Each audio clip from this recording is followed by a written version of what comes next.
ada 2 perusahaan yang ngajuin master plan, tapi yang menang kan cuma 1 gitu ya. Terus sama Andi Malarangeng, satunya ya perusahaan yang nggak menang itu diminta buat saling kolaborasi gitu maksudnya, tapi nggak mau. Nah, si yang kalah ini nama perusahaannya itu Galeri Ide, itu minta kompensasi 400 juta.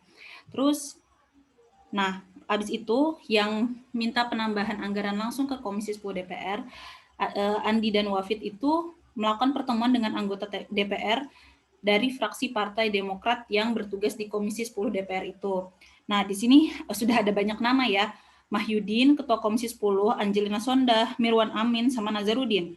Mereka mengajukan usulan penambahan sebesar 625 miliar. Sebelumnya tuh dari zaman Pak Adiaksa itu sudah dikasih anggaran 125 miliar. Nah, terus naik minta tambah jadi 625 miliar lagi.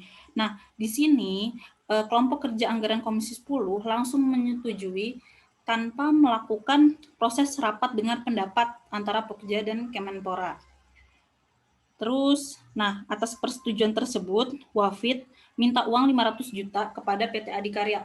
Nah, di sini tuh sebenarnya dari zaman, jadi kan pas tahun Desember 2009 itu sudah ada pemaparan mau ngelanjutin proyek Hambalang, Adikarya tuh udah dengar, jadi dia datang langsung ke Andi Malarangeng minta kalau misalkan proyek itu jadi jalan, Adikarya mau melakukan proyek itu, kayak gitu.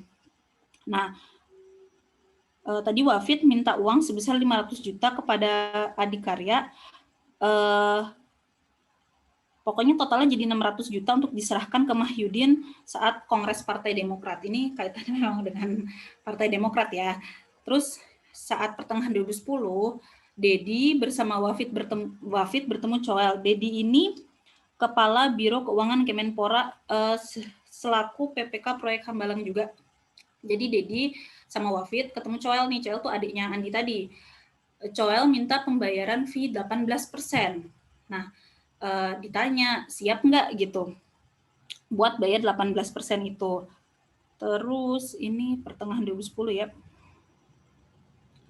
Nah, di sini juga Coel tuh ngomongnya gini nih, ini yang paling gimana ya, bukan berkesan. Dia tuh ngomong kalau selama abangnya si Andi Malarangeng jadi Menpora, ini kan udah setahun gitu ya, Andi tuh belum dapat apa-apa, maksudnya belum dapat apa tuh belum dapat duit gitu. Jadi makanya dia minta fee 18% itu dan siap nggak buat ngasih fee-nya kayak gitu. Nah, terus Teku Bagus itu dari PT Adikaryanya itu menyepakati permintaan fee-nya. Jadi maksudnya kan Coel minta fee, tapi Dedi sama Wafid bilang mintanya ke PT Adikaryanya dong, kan mereka yang dapat keuntungan lebih besar, paling besar gitu ya. Nah, Teku Bagus ini Kepala Divisi Konstruksi Jakarta 1 PT Adikarya. Nah, ya si Teku Bagus ini menerima, oh ya saya bisa menyiapkan 18% dari nilai kontrak itu. Nah, dia kasih dana ke Andi itu sebesar 4 miliar dan 550 ribu dolar atau sekitar 5 miliar. Jadi total yang diterima tuh sekitar 9 miliar. Terus pada Agustus 2010, sebenarnya jadi kan tadi sudah dipastikan Adikarya dapat lelangnya, cuma itu belum resmi gitu, maksudnya belum resmi melelang. Nah, sebelum penetapan pemenang lelangnya, PT DGI itu saya lupa kepanjangannya nih. Itu punya Nazarudin. Jadi Muhammad Nazarudin itu punya banyak perusahaan. Nah, pokoknya PT DGI ini di bawah Permai Group itu semua punya Nazarudin. Nah, sebelumnya itu Nazarudin itu pengen juga dapat proyek Hambalang ini gitu. Waktu itu bawahannya tuh namanya Mindo. Nah, si Mindo ini minta ngomong langsung ke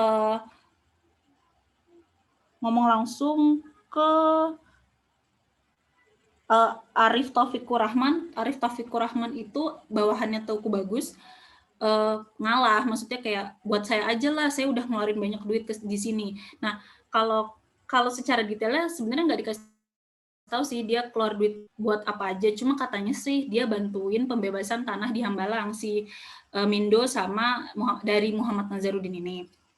Nah, di situ nggak mau dong Adikarya ngalah, maksudnya ini proyeknya kan besar sekali. Terus ketemu sama di sini ketemu sama Anas Urbaningrum.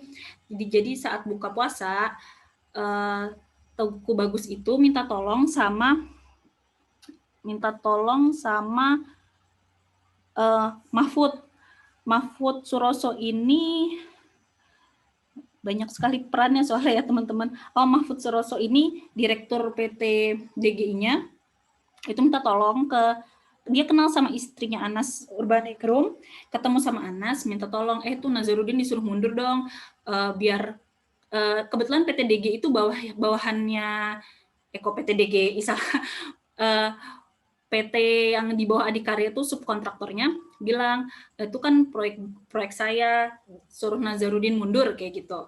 Ya sudah, terus Anas Urbaningrum jadi penengah bilang Nazarudin mundur, kan posisinya waktu itu Nazarudin tuh mantan bendahara Partai Demokrat, sedangkan Anas Urbaningrum ketua ya gitu. Terus ya udah, oke, akhirnya Nazarudin mundur.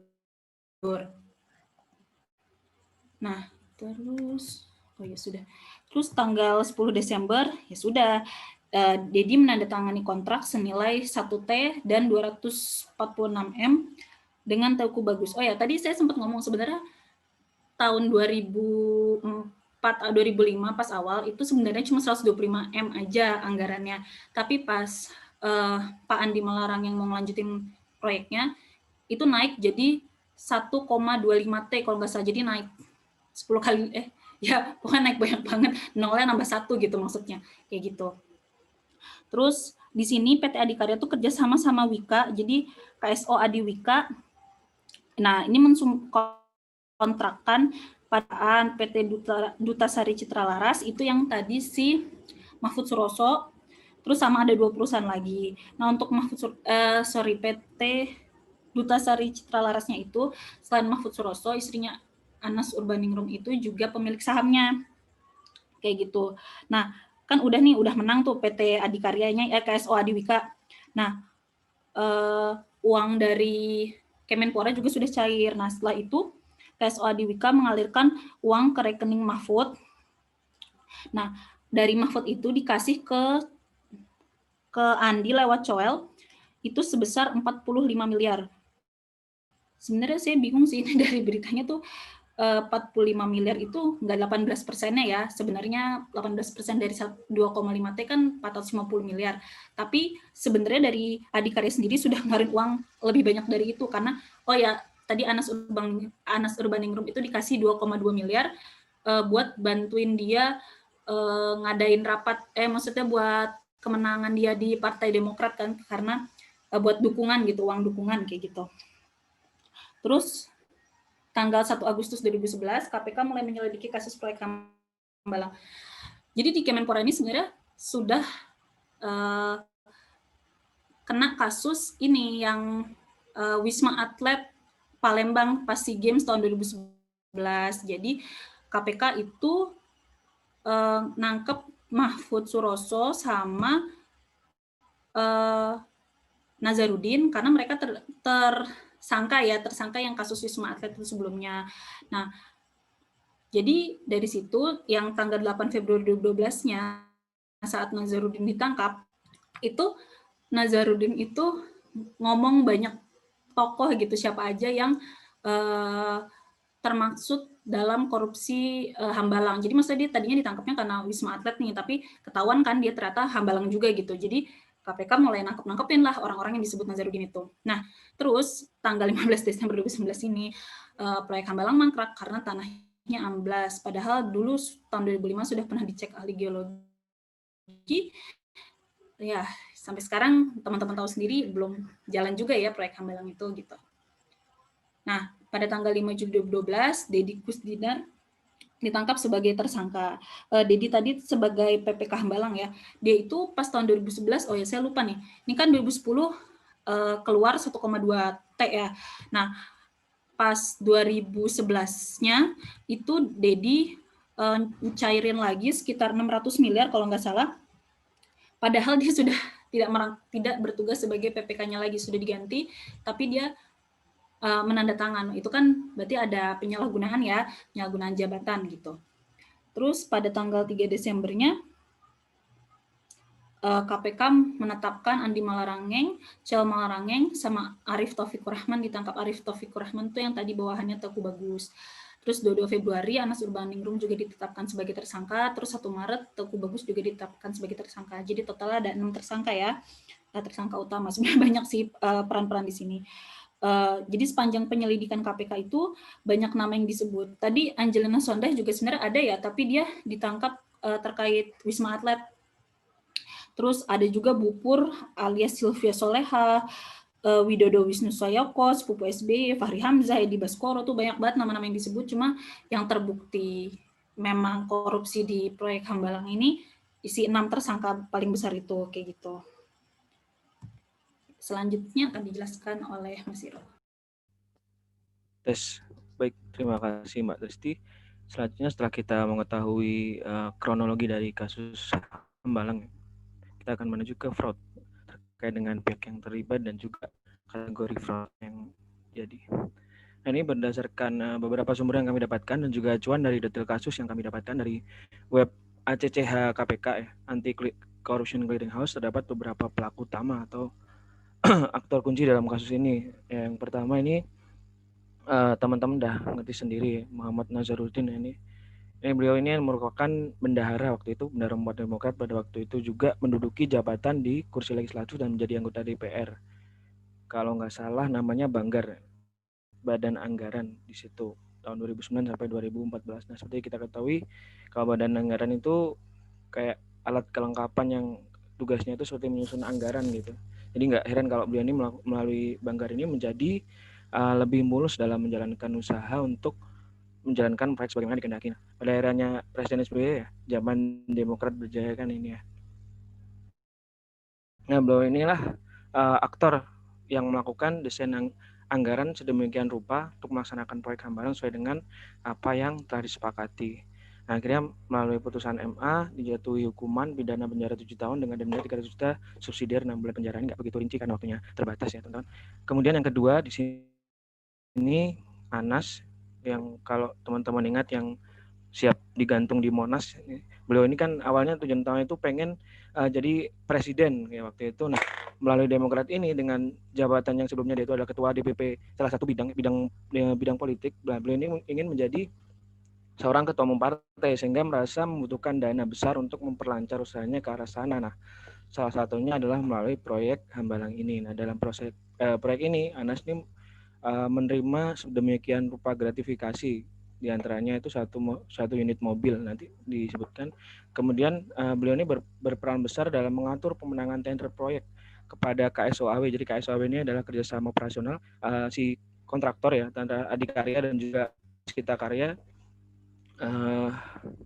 Nama lain seperti Nazar yang tadi sudah dijelaskan. Nah, dalam hal ini juga nanti berperan juga Angelina Sondakh, anggota DPR yang juga anggota Banggar, maupun ada juga nama nanti Mahfud Suroso dari salah satu perusahaan proyek ini ya disebutkan. Kemudian salah satu hambatan dari proyek ini itu awalnya terkait dengan sertifikasi. Nah, di mana melalui beliau ini ikut dapat diselesaikan gitu ya masalah tersebut. Nah, pada akhirnya melalui putusan MA ini si Anas ini jatuh hukuman pidana penjara 14 tahun dikurangi masa tahanan dengan denda 5 miliar subsidiar 1 tahun 4 bulan kurungan beserta uang pengganti senilai yang tertera dan subsidiar 4 tahun penjara serta pidana tambahan berupa pencabutan dan untuk dipilih dalam jabatan politik. Namun dari hubungan tersebut juga salah satu yang memperberat itu sebenarnya juga adanya praktik TPPU ya. Namun kita nggak banyak membahas ke situ nanti.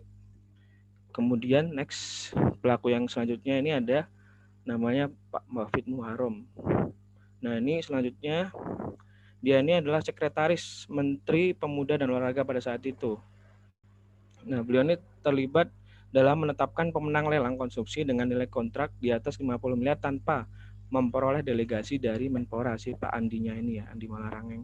Hal tersebut dilakukan kegiatan seperti rekayasa proses lelang itu Terus untuk pekerjaan konstruksi pembangunan Hambalang, untuk yang tadi saya sebutkan memenangkan pihak dari KSOAW. Nah, beliau ini melampaui wewenang yang seharusnya menjadi wewenang seorang Menpora untuk mengajukan kontrak tahun jamak kepada Menteri Keuangan dengan menandatangani surat permohonan persetujuan kontrak tahun jamak tanpa memperoleh delegasi Menpora pada waktu itu.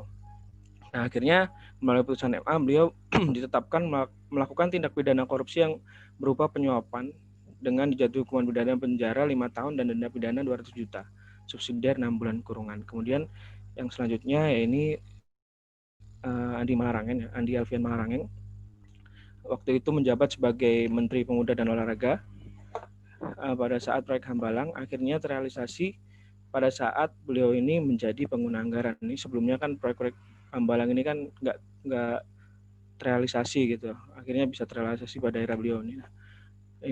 Beliau ini berperan dalam pencairan uang pembayaran tas tender tadi ya, KSAW senilai dengan 470-an M. Nah, terkait dengan apa yang dilakukan tadi saya sebutkan terkait Wafid, sekretarisnya, beliau ini tidak melaksanakan tugas, jadi kebalikannya ya, tidak melaksanakan tugas dan wewenang dalam penyampaian kontrak tahun jamak kepada Menteri Keuangan dan membiarkan tindakan tersebut dilakukan oleh si Sesmenpora. Nah, akhirnya melalui putusan MA, Andi ini dijatuhi hukuman pidana penjara 4 tahun dengan denda 200 juta, subsidiar 6 bulan kurungan.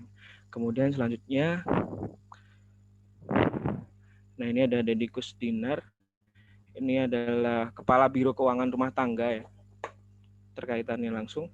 Nah, ini melakukan tindak penyalahgunaan wewenang sebagai pejabat pembuat komitmen proyek yang dilaksanakan. Nah, intinya ini Dedi ini memenangkan lelang atau tender kepada KSAW untuk melakukan pembangunan fisik proyek yang tidak sesuai dengan prosedur yang sebenarnya berlaku. Nah, Dedi ini dijatuhi hukuman melalui putusan pengadilan negeri dengan pidana penjara 6 tahun dikurangi masa tahanan dan denda 100 juta, subsidiar 3 bulan kurungan beserta uang pengganti 300 juta, subsidiar 6 bulan penjara. Dan selanjutnya, ini ada tadi disebut Coil ya, Andi Zulkarnain Anwar Malarangeng. Dia ini berperan dalam mengarahkan proses penganggaran dan pengadaan proyek Hambalang bersama dengan Andi, kayak kaki tangannya gitu.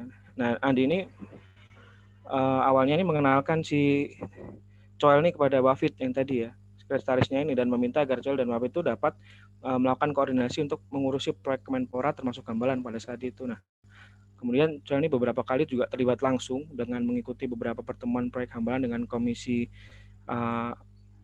10 DPR RI. Padahal sebenarnya nggak mempunyai kewajiban langsung gitu. Kemudian akhirnya si Coel ini dijatuhi hukuman pidana penjara 3,5 tahun dengan denda 250 juta, subsidiar 3 bulan kurungan. Nah, itulah pelaku utama. Sebenarnya banyak banget ini pelaku dari pihak-pihak lain. Next, Pak. Nah, selain itu di sini ini pun belum semua terlist ya. Jadi selain itu dapat banyak sekali pihak yang terkait dalam proyek ini ya. Yang pertama ini ada PT MSG, ini dari sektor swasta ini saya temukan nih bergerak dalam jasa arsitektur dan menjadi pihak yang memenangkan konsep master plan proyek Hambalang berkaitan secara langsung. Kemudian selanjutnya di sini ada beberapa nama, ada Mahyudin, Angelina Sondak, Wayan Koster, Juhaini, terus ada Mardiana, ada Ida yang merupakan anggota Komisi 10 DPR RI. Ini komisi ini memang memiliki lingkup tugas yang berkaitan dengan bidang olahraga ya. Juga merupakan pasangan kerja Kementerian Pemuda dan Olahraga pada saat itu. Jadi ada kaitannya. Kemudian juga kebetulan si Angelina dan Mirwan ini juga sama seperti Nazarudin, dia juga sebagai banggar DPR RI, Badan Anggaran pada waktu itu. Kemudian dari pihak Adikarya juga terlibat. Ini beberapa nama tadi sudah disebutkan sama Mbak Desti, ada Teguh Bagus, ada Marif, ada juga Tamsil. Kemudian ada juga Mahfud Suroso, Direktur PT Duta Sari Citra Laras, ini perusahaan yang dimasuk kontrak dari proyek. Kemudian juga ada Atiyah Laila, ini komisaris PT Duta Citra Laras yang juga merupakan istri dari Anas. Kemudian ada Mufarudin, seorang staf Susmenpora, ada Paul Nelwan, dan sebagainya. Seperti itu. Banyak banget yang terlibat. Selain itu juga masih banyak pihak yang terkait secara tidak langsung ya, terkait dengan ada keterkaitannya sama perizinan, ada pengurusan sertifikasi tanah, ada persetujuan kontrak tahun jamak, pemeliharaan rekanan proyek, pencarian muka, hingga pelaksanaan pembangunan secara konstruksi. Nah, ini disebutkan pihak lain yang terlibat terkait dengan konstruksi. Yang pertama tadi terkait dengan KSOAW ya, antara Wijaya Karya dan Adikarya. Kemudian pengusaha penerima subkontrak yang diturunkan dari KSAW ada PT Global Daya Manunggal dan juga PT Duta Sari Citra Laras. Bisa dibaca nanti. Next. Nah, sekarang masuk ke kategori. Berdasarkan fraud tree, di sini kategorinya kami golongkan menjadi korupsi ya, condong korupsi. Yang pertama, jadi nanti ada konflik of interest, bribery, juga ada legal gratuities ya. Nah, yang pertama ini konflik of interest, yaitu pertama mengarahkan kebijakan yang selanjutnya usaha untuk melakukan manipulasi gitu agar melalui proyek tersebut dapat diperoleh keuntungan baik bagi pribadi maupun kelompok mereka. Tadi kan kebanyakan kan warna-warna tertentu ya, biru gitu kan. Pengarahan seperti kegiatan pengurusan sertifikasi, juga penganggaran yang dilakukan dalam hal pengarahan kebijakan yang tadi saya sebutkan.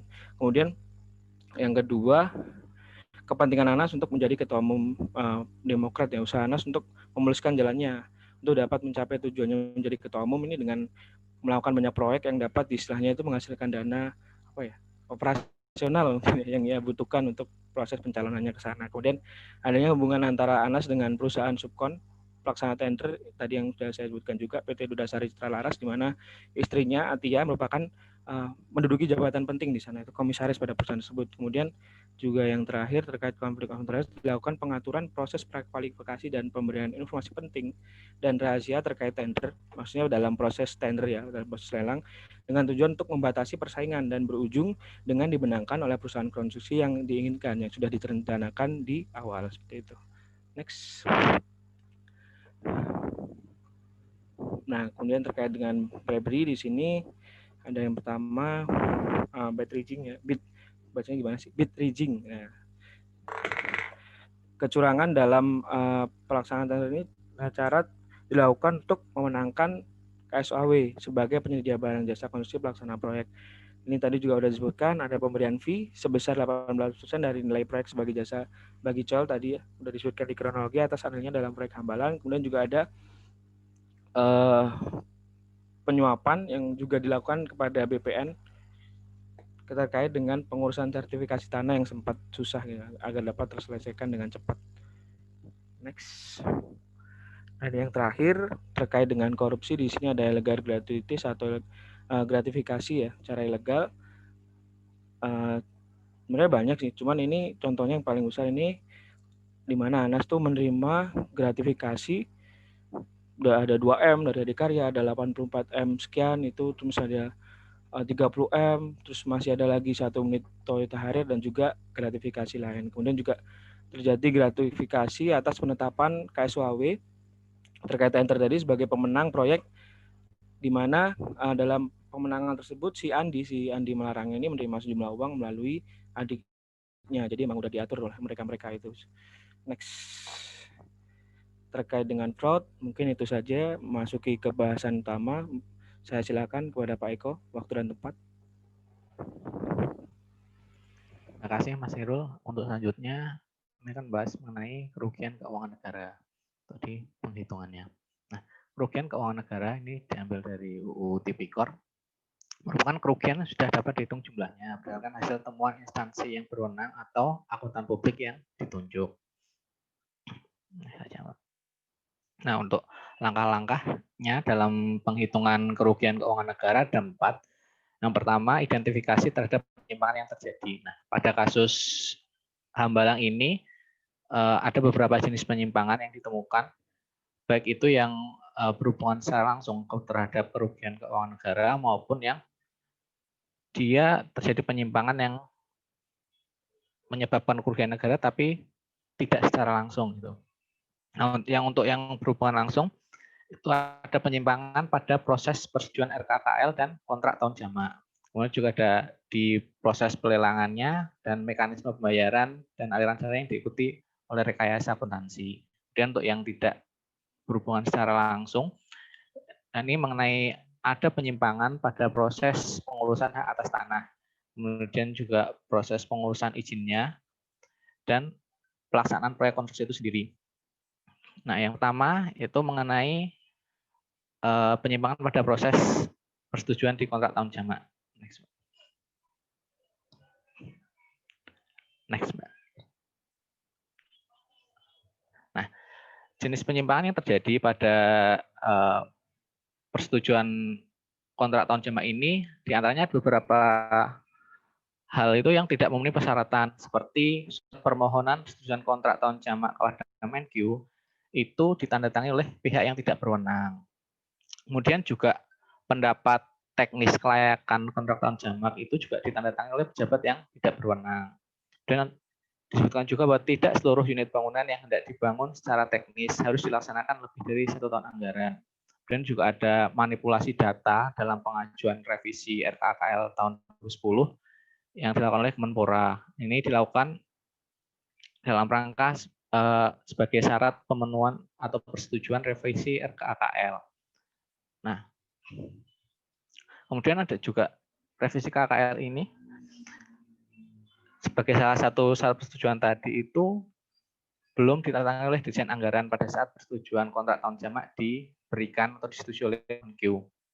Kemudian pemberian dispensasi keterlambatan pengajuan usulan revisi RKKL itu tidak memiliki dasar hukum yang jelas. Kemudian untuk penyimpangan jenis yang kedua. Nah, ini penyimpangan pada proses pelelangan. Itu di mana ada penetapan pemenang lelang pekerjaan konstruksi pembangunan proyek Hambang ini ditetapkan oleh pihak yang tidak berwenang. Dan juga pada saat proses evaluasi prakualifikasi dan teknis terhadap penawaran calon kontraktor peserta lelang ini tidak dilakukan oleh panel pengadaan, melainkan oleh rekanan yang akan dimenangkan tadi. Nah, kemudian juga ada penyimpangan pada proses pelelangan pekerjaan konstruksi pembangunan proyek tersebut. Kemudian juga ditemukan penyimpangan bahwa pencairan anggaran tahun 2010 itu dilakukan melalui penerbitan SPM, meskipun SPP dan bukti pertanggungjawabannya belum ditandatangani dan diuji oleh pejabat yang berwenang pada saat itu.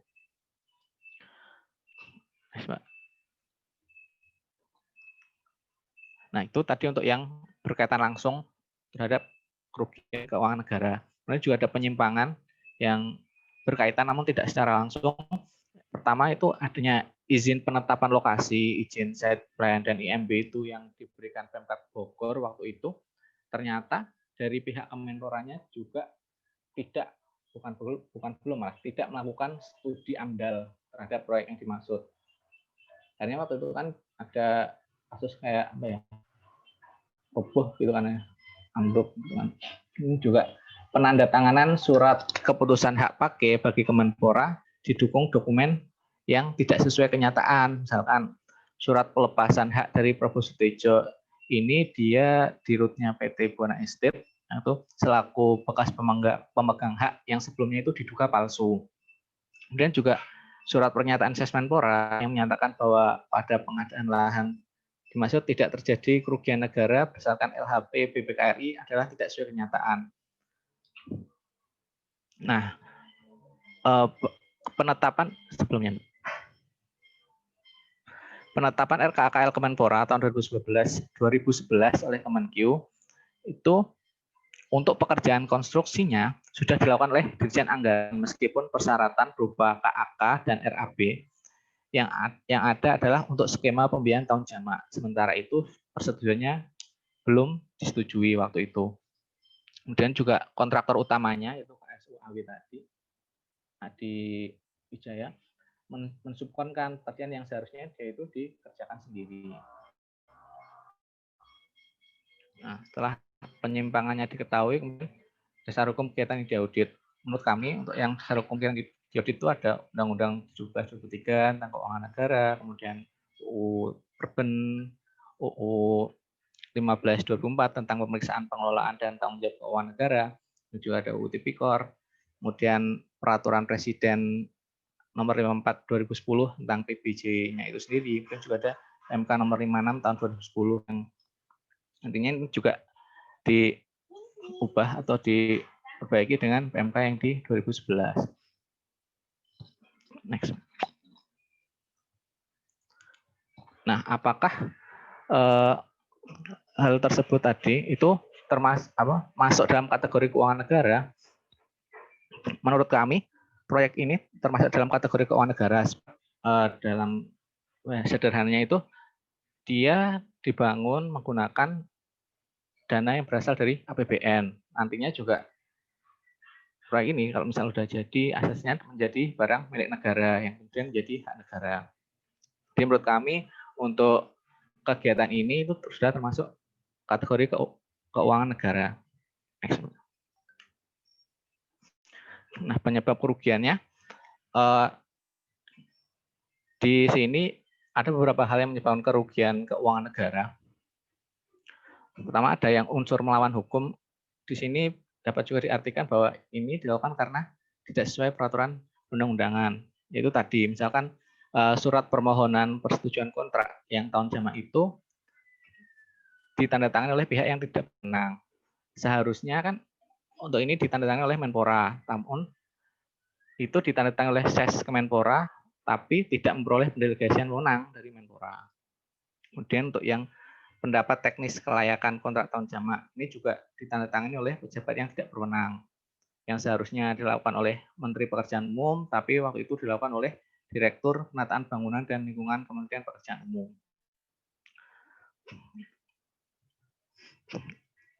Terus juga yang tadi tidak seluruh unit bangunan yang hendak dibangun secara teknis harus dilaksanakan lebih dari 1 tahun anggaran. Dan adanya manipulasi data ini kan sudah lumayan. Kemudian juga ada yang revisi RKAKL ini juga tadi termasuk tidak sesuai peraturan perundang-undangannya. Kemudian juga adanya kolusi, adanya temuan bahwa ada pihak-pihak terkait yang secara bersama-sama itu dia melakukan merekayasa pelelangan untuk memenangkan perusahaan tertentu dalam proses pemilihan rekanan pelaksana proyek tersebut. Nah, next, Pak. Kemudian juga adanya penyalahgunaan wewenang. Seperti tadi, penetapan pemenang lelang yang seharusnya ditetapkan oleh Menpora justru ditetapkan oleh Ses Kemenpora. Itu pun tanpa memperoleh pendelegasian wewenang dari Menpora, dan Menpora saat itu bisa dikatakan diam atau tidak membiarkan. Kemudian proses evaluasi prakualifikasi juga ini yang seharusnya dilakukan oleh panitia pengadaan malah dilakukan oleh rekanan yang akan dimenangkan. Nah, tadi adanya perbuatan yang tidak sesuai peraturan perundang-undangan atau melawan hukum, kemudian juga ada penyalahgunaan wewenang, terus adanya secara bersama-sama sekelompok orang tadi melakukan kegiatan yang bertentangan dengan peraturan perundang-undangan, maka kami menyimpulkan bahwa hal-hal tadi dari penyebab-penyebab kerugian negara tadi itu dan semua ini sudah memenuhi unsur-unsur tindak pidana korupsi. Next. Nah, kan waktu penyimpangan tersebut tadi di atas yang terjadi pada dasarnya adalah dalam kurun waktu antara rentang 2009 sampai 2010 yang terbanyak, di mana proses pengurusan hak atas tanah terjadi di rentang tahun 2009 sampai 2010. Kemudian proses pengurusan izin juga di tahun 2010. Untuk pelelangannya dilakukan di tahun 2010 juga. Dan proses persetujuan RKAKL dan kontrak tahun jamak dilakukan sekitar bulan Desember tahun 2010. Dan juga pelaksanaan proyek konstruksinya antara 2010 sampai 2012, karena di 2012 ternyata juga masih dilaksanakan proyek konstruksi ini. Next slide. Nah, setelah tadi untuk di tahap pertama, yang kedua kita melakukan identifikasi transaksi. Jenis transaksi pada proyek Hambalang ini termasuk dalam pengadaan barang dan atau jasa. Adapun jenis kerugian negara menurut kami yaitu berupa hilangnya sumber atau kekayaan negara atau daerah yang seharusnya diterima. Nah, mengapa kerugian negara ini bisa terjadi? Nah, kerugian negara tersebut bisa terjadi karena kegagalan pembangunan proyek Hambalang yang sudah direncanakan sebelumnya. Nah, yang langkah ketiga itu mengidentifikasi, mengumpulkan verifikasi dan analisis bukti. Pada dasarnya untuk pihak-pihak yang terlibat dalam penghitungan kerugian keuangan negara ini itu ada BPK yang menghitung kerugian negara, di mana dimasukkan dalam laporan hasil pemeriksaan untuk semua ininya. Dan juga ada dari BPKP yang menghitung kerugian keuangan negara, ya, dituangkan dalam laporan hasil perhitungan kerugian keuangan negara LHPKKN. Kemudian ada juga dari pihak KPK yang dalam hal ini dia sebagai salah satu lembaga yang berwenang untuk di bidang tindak pidana korupsi di Indonesia. Dan kemudian langkah yang keempat yaitu menghitung jumlah kerugian keuangan negara. Nah, perhitungan kerugian negara ini yang sudah dilaksanakan BPK ada 2 tahap. Tahap pertama itu terjadi di tahun 2012. Waktu itu kerugian negara indikasinya sekitar 263 M. Kemudian dilakukan audit investigasi yang tahap 2-nya. Nah, pada tahap 2 ini dari BPK menemukan bahwa kerugian negaranya itu sebesar 463,66 M. Nah, angka ini didapat dari bahwa total anggaran untuk proyek Hambalang sekitar 1,2 T. Nah, dalam pelaksanaannya yang dikeluarkan itu sebesar 471 miliar. Namun masih terdapat sisa yang belum dipakai di pihak KSUAW yaitu sebesar 8 M. Sehingga total kerugian negara menjadi 463,66 M. Nah, kemudian kami dari data lain yaitu di ACCH KPK untuk yang jejak kasusnya si Andi Malarangeng, di situ disebutkan bahwa perhitungan kerugian keuangan negara itu sebesar 464,4 M. Nah, untuk metodenya itu sendiri yang digunakan untuk menghitung jumlah kerugian keuangan negara ini merupakan metode kerugian total atau loss. Total loss. Nah, kemudian juga penghitungan menurut kami ini menggunakan nilai perolehan atau historical cost. Sekian dari saya, untuk selanjutnya akan disampaikan oleh Barisa. Baik, selanjutnya adalah terkait mitigasi dan lesson learn. Next, Mbak. Yang pertama adalah terkait faktor penyebab dari kasus ini yang dikaitkan dengan fraud triangle. Nah, yang pertama adalah pressure atau tekanan. Dalam kasus ini ada personal pressure dan political pressure, di mana Anas saat itu mengikuti pemilihan ketua umum partai, kemudian dia juga memiliki keinginan memperoleh kedudukan dan kekuasaan politik. Hal inilah yang menjadi dorongan atau motivasi bagi dia untuk memperoleh uang banyak dalam waktu yang cepat, sehingga terdorong melakukan fraud. Kemudian yang kedua adalah opportunity, yaitu adanya kesempatan.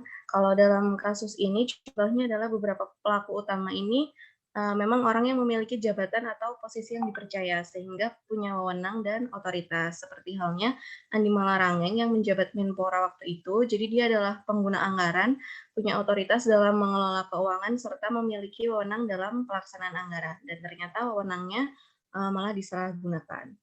Kemudian yang ketiga adalah rasionalisasi. Nah, pelaku berusaha membenarkan tindakan fraudnya dengan merasionalisasi atau dengan alasan tertentu. Kalau dalam kasus ini, seperti halnya Anas yang kala itu sempat mengatakan bahwa tindakannya itu dilakukan demi kepentingan partainya. Next.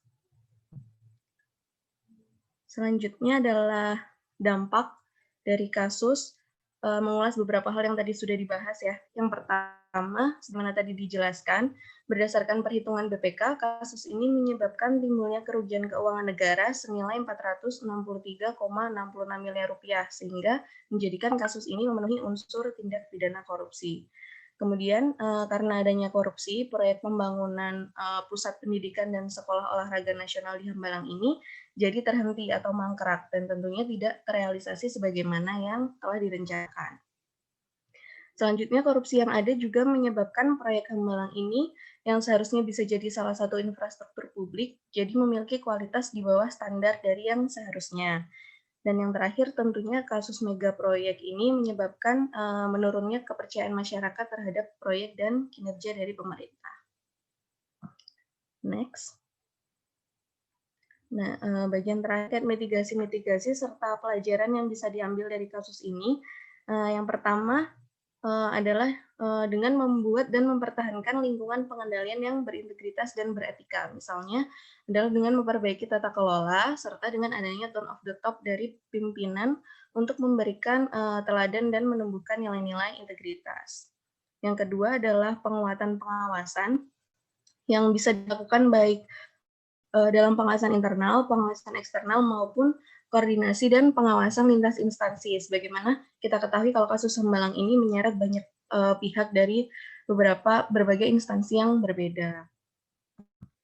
Kemudian yang ketiga adalah separation of duties, yaitu terkait adanya pemisahan tugas dan wewenang yang jelas dalam prosedur pelaksanaan pengadaan barang jasa, dan meningkatkan check and balance. Nah, kalau dari kasus ini tadi, salah satunya kan Sasmenpora itu tanda tangan kontrak tender yang melampaui wewenang Menpora gitu, tanpa ada delegasi. Nah, ini mencerminkan kalau ada pemisahan tugas yang tidak terpantau dan lemahnya check and balance. Yang keempat, perbaikan kebijakan dan prosedur, yaitu sistem pencegahan fraud melalui mekanisme kebijakan dan prosedur yang rigid, mulai dari proses perencanaan penganggarannya hingga proses tender pengadaan barang jasa, apalagi untuk proyek-proyek multi-years dengan nilai besar seperti Hambalang ini. Dan yang terakhir, dengan whistleblower system, yaitu menyediakan wadah pengaduan baik bagi pihak internal, eksternal, termasuk masyarakat, supaya dapat turut berperan dalam pengawasan publik dan menjadi salah satu sarana untuk mencegah dan mendeteksi fraud. Oke, terima kasih. Sekian dari presentasi kami. Mohon izin Pak, dilanjutkan tanya jawab atau bagaimana? Langsung aja, silakan. Oke. Kami persilahkan bagi teman-teman yang ingin bertanya, mungkin 3 penanya terlebih dahulu. Izin Marisa, boleh nanya? Yap, silakan Mas. Tadi kan ada yang ini ya, apa namanya, penandatanganan dokumen yang ke Kementerian Keuangan, itu kan tidak sesuai dengan apanya wewenangnya, yang nandatangani kan Segmenporanya, harusnya kan Menpora. Nah, itu yang mau aku tanyain dulu. Nah, itu berarti prosesnya lanjut kan ya, berarti sampai uangnya cair kan. Nah, berarti kan harusnya ada proses di Kementerian Keuangannya juga tuh buat verifikasi berkasnya. Nah, harusnya kan nggak lolos. Tahu, aku tadi belum lihat apakah berarti ada orang Kementerian Keuangan yang membantu terkait hal ini juga gitu. Seharusnya kan ketika itu udah berkasnya ditandatangani oleh orang tidak berwenang kan harusnya otomatis kan berkasnya ditolak gitu di Kemenq ya. Paling itu sih. Boleh ditulis di chat juga pertanyaannya Mas Ridho. Oke. Terima kasih. Selanjutnya apakah ada lagi yang ingin bertanya, teman-teman?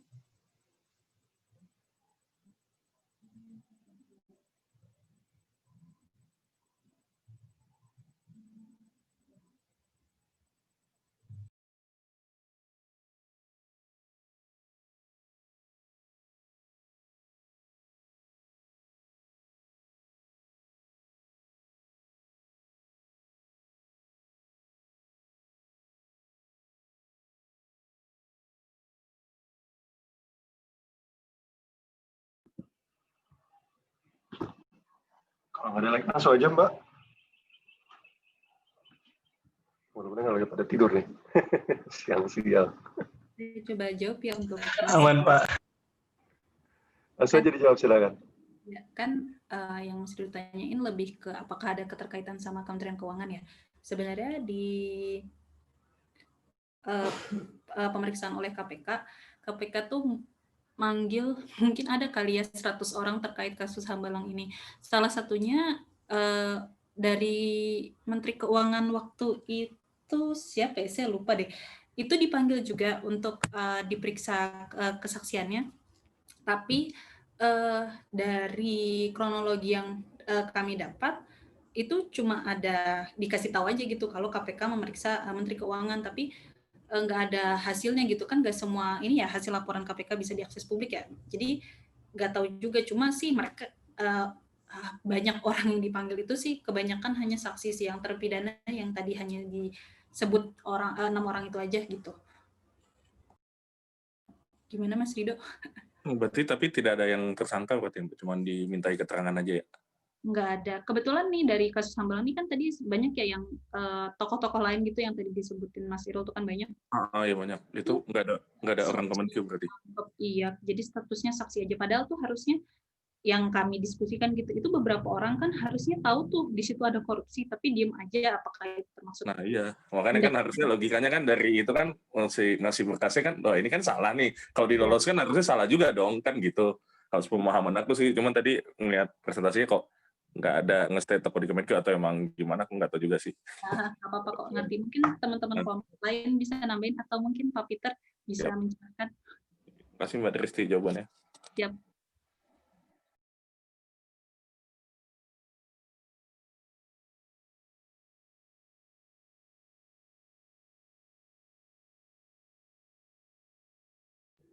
Gimana kelompok 5 ya? Sudah? Mbak Anindita ya? Nggak ada lagi pertanyaan ya? Oke. Baik, terima kasih kelompok 5, Mbak Dita sama dan kawan-kawan ya. Terima kasih Mas Eko tadi ya, sudah presentasi terkait dengan Hambalang. Applause di rumah masing-masing ya untuk kelompok 5. Terima kasih atas presentasinya yang luar biasa ya. Pertama tadi saya kira udah cukup ya tadi presentasi terkait perhitungan kerugian keuangan negaranya ya. Cuma tadi metodenya ini ya Mas Eko tadi ya. Metode yang dipakai apa tuh? Pak, yang total kerugian Ya. total. Tadi udah jelas ya. Tadi ada siapa yang mau audit, ada BPK, ada BPKP, segala macam udah dipresentasikan. Jumlah kerugian negaranya berapa, metodenya apa sudah disampaikan. Mudah-mudahan bisa tergambar nanti kalau kita bahas di materinya ya. Itu yang pertama. Jadi memang fokusnya di Hambalang lebih ke ininya, ke perhitungan kerugian keuangan negaranya. Terus yang kedua terkait tadi pertanyaan Mas Rido ya. Mas Hadian ya, Mas Rido, Mas Hadian panggil. Rido, Mas Rido ya. Mas Rido terkait Kementerian Keuangan, ya memang Kementerian Keuangan terlibat. Soalnya saya bilang. Tapi memang gini, KPK itu milah-milah ya. Jadi memang kalau dibilang, saya ingat benar, KPK kok tebang pilih, ya emang harus tebang pilih gitu. Kalau seluruh Hambalang itu disidik, ditetapkan sebagai tersangka tuh bisa ratusan itu. Ya, dan nggak efektif gitu. Efek jerahnya kan lebih kepada tokoh utamanya sebenarnya seperti itu. Kalau KPK tuh lebih menyasar ke tokoh utama. Sama kemarin IKTP kelompok berapa ya? Itu kalau mau disisir tuh banyak benar itu. Ya, kan saya udah bilang kalau korupsi di pengadaan di procurement fraud itu dimulai dari sejak penganggaran kan. Itu jadi sebenarnya tuh banyak yang ini. Kalau terkait tadi Kementerian Keuangan memang terkait DJA-nya ya, di situ ada tadi kan disampaikan ya dokumen segala macam ya. Yang diperiksa tidak hanya Pak Agus Marto sebenarnya banyak gitu. Yang diperiksa itu Pak Agus Marto, terus Bu Wamen waktu itu yang waktu itu sempat jadi Dirjen Anggaran, Bu siapa? Aku lupa saya. Ada ingat nggak? Yang dari IPB itu yang sempat jadi Dirjen Anggaran, sempat jadi Kepala BPK, terus akhirnya jadi Wamen di akhir-akhir. Aduh, siapa ya? Bu Ra, aduh, lupa saya.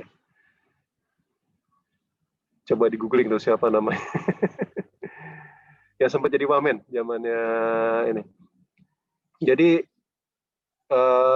terus salah satu direktur di DJA itu temannya Anas Urbaningrum, eselon 2-nya. Udah pensiun sih, udah gede. Belum lagi di level bawahnya ya. Itu memang kita periksa semua, diinvestigasi sama Itjen ya.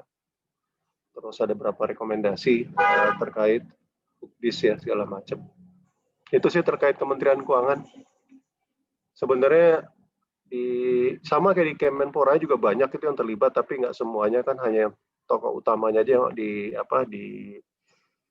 disidik oleh KPK ya, ditetapkan sebagai tersangka. Itu aja sih. Ya kalau dibilang KPK tebang pilih, harus tebang pilih. Karena kalau semuanya dijeblosin ke ini, butuh. Pertama tuh gini, saya pernah diskusi sama seorang jaksa KPK, dia bilang, kalau semua sebagai tersangka, ya sumber daya KPK tuh akan habis untuk ngurusin sidang pengadilan aja. Akhirnya nggak sibuk, nggak bisa. Jadi mereka hanya fokus, yang penting tokoh utamanya, yang lainnya diserahkan. Biasanya yang lain diserahkan kayak yang Kemenkyu itu diserahkan kepada kami, ke Itjen untuk nangani, atau dia juga diserahin ke polisi atau ke kejaksaan. Seperti itu. Oke ya. Gitu Mas Rido. Mudah-mudahan clear. Siap, terima kasih banyak Pak. Ya memang kalau Itjen yang merisa nggak bakal dipublikasi. Karena kita apip ya. Bentar. Dulu Bu Menteri nih, Bu Menteri itu paling semangat tuh. Kenapa kita publikasi aja? Bahkan Bu Menteri itu punya ide yang luar biasa. Bu Menteri itu, Bu Sri Mulyani bilang gini, itu kan polisi, ketika diberhentikan kan ada apanya? Ada upacaranya ya. Dia diupacara, disuruh lepas pangkatnya, seragamnya semua. Istilah dipermalukan di depan umum. Ya. Bu Menteri itu pengen seperti itu tuh. Mengapa kita tidak kayak gitu tuh? Pegawai Kementerian Keuangan dipecat itu, diupacarain, ditaruh di depan, ya, dilepas penengnya, dipublikasi. Ya. Itu maunya Bu Menteri. Biar apa? Biar efek jerah juga. Ya, selama ini kan teman-teman juga nggak tahu. Mungkin ada teman sekantor yang kena hukdis, kita nggak tahu. Karena nggak boleh dipublikasi. Cuma sayangnya, nah ini ternyata peraturan dari atasnya tuh masih bilang belum mungkin. Karena Bu Menteri berkali-kali minta. Kemarin di Hakordia tuh minta lagi. Tolong dong, ya, Pak Sekjen, Bu Irjen dipikirkan gimana caranya. Ya, karena sepanjang tidak ada publikasi, tidak akan ada efek jerah. Ya, kadang-kadang malah pengalaman saya berapa kali teman sekantornya nggak tahu dia sudah kena hukdis, karena emang rahasia, ya itu yang jadi masalah. Pokoknya kalau Bu Menteri luar biasa lah komitmen mengenai itunya. Ya, bahkan bilang itu kok lama sekali tuh pemeriksaan hukdis, kalau bisa sebelum diperiksa langsung diberhentikan, dinonjop aja. Gitu. Ditaruh di pojokan, ya jangan dikasih kerjaan, nah itu asik kan kalau gitu. Kalau di swasta kayak gitu, di swasta itu begitu dia terdapat diindikasikan langsung diberhentikan sementara, nggak boleh ngerjain tugas sama sekali. Ya, itu di swasta, di perbankan segala macam seperti itu. Terus kedua juga di swasta itu begitu kena ada istilahnya dulu tuh. Jadi kalau diberhentikan itu ya dia nggak akan dapat ini lagi rekomendasi, ya di CV itu nggak bakal muncul. Apalagi di beberapa industri ya, di perbankan, setahu saya di perbankan, di perhotelan, di beberapa sektor itu sekali di blacklist udah dia nggak akan bisa kerja lagi, ya karena di blacklist di industri tersebut. Ya, kalau di kita di kita malah sorry nih, berapa teman-teman dipecat, diberhentikan malah sekarang jadi konsultan. Yang DJP diberhentikan jadi konsultan pajak, yang bea cukai diberhentikan jadi PPJK, bikin PPJK. Ya. Bahkan ada jadi sekarang ada jadi pengajar malah. Kaget juga saya. Diberhentikan karena fraud, sekarang jadi pengajar bagi importir. Itu gimana ceritanya? Bisa jadi ngajarinnya nggak bener nanti. Oke, itu dari saya tambahan sedikit ya. Lanjut ke materi mungkin sebentar aja ya. Materi sedikit sebenarnya sudah saya share juga ya. Sebentar, saya share screen dulu ya. Atau ada pertanyaan lagi terkait tadi Hambalang?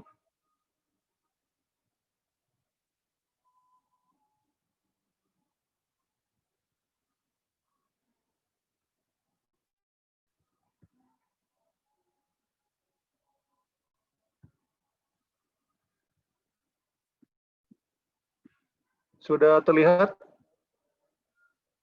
Sudah, Pak. Sudah, Pak. Sudah, Pak. Oh ya, oke, makasih.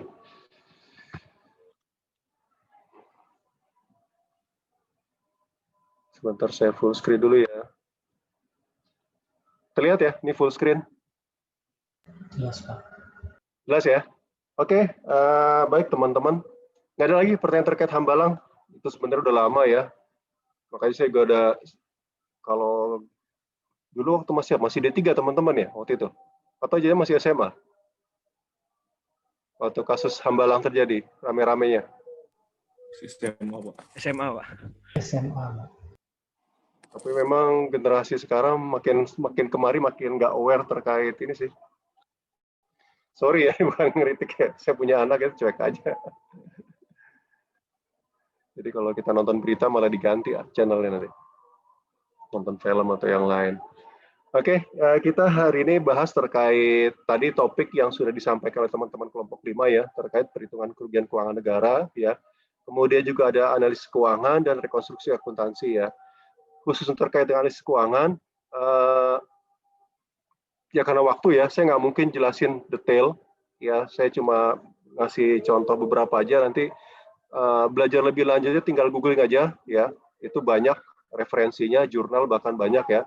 Accounting reconstruction ini agak sulit materinya, mencari ya, sumbernya. Tapi saya akan jelasin nanti terkait ininya, seperti apa sih accounting reconstruction. Karena ini memang jarang ya, saya udah punya tapi memang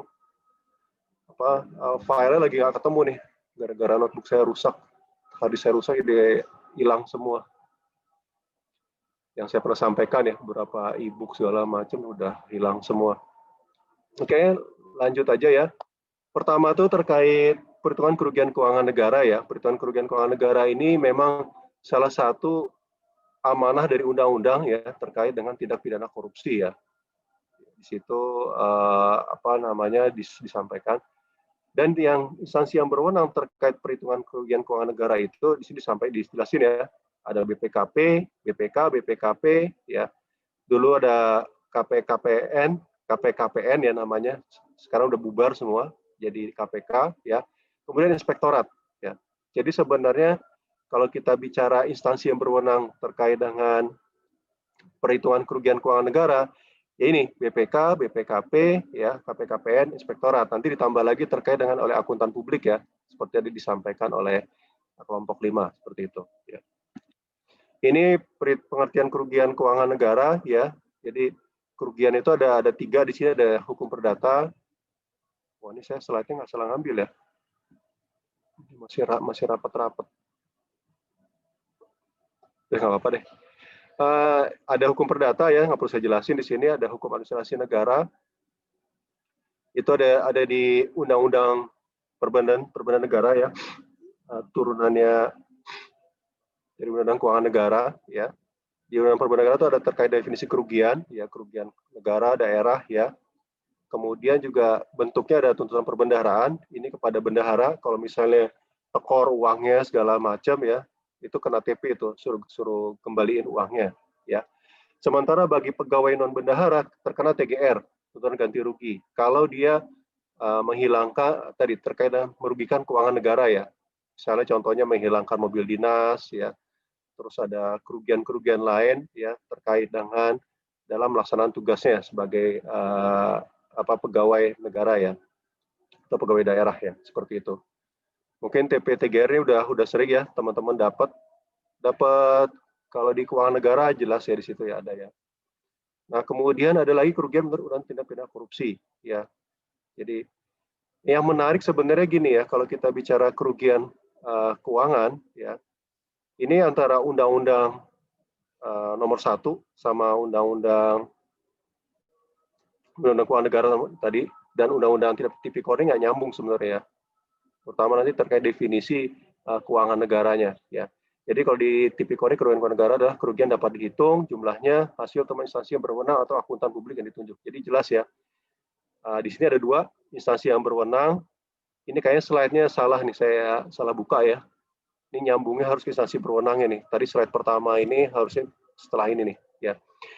Kalau akuntan publik jelas ya. Tapi kalau instansi berwenang tadi ada BPK, BPKP ya, terus ada Itjen.